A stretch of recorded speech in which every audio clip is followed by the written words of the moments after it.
problem, we'll use the Pythagorean theorem to find the missing side. So the Pythagorean theorem is a squared plus b squared equals c squared. And I want you to remember that c is the hypotenuse.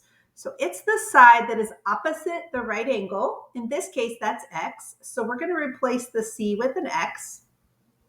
And then the other two sides are going to be substituted for a and b. So in this case, I'll do 60 for a, and I'll do 80 for b. I want you to use your calculator to help you simplify 60 to the second power. That'll give you 3,600. And again, use your calculator to simplify 80 to the second power. That will give you 6,400.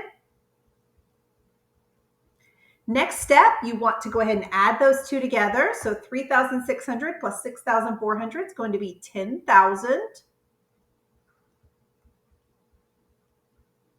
And then you're going to go to your calculator and take the square root. So you're going to do the square root of 10,000 in your calculator, and you're going to get 100.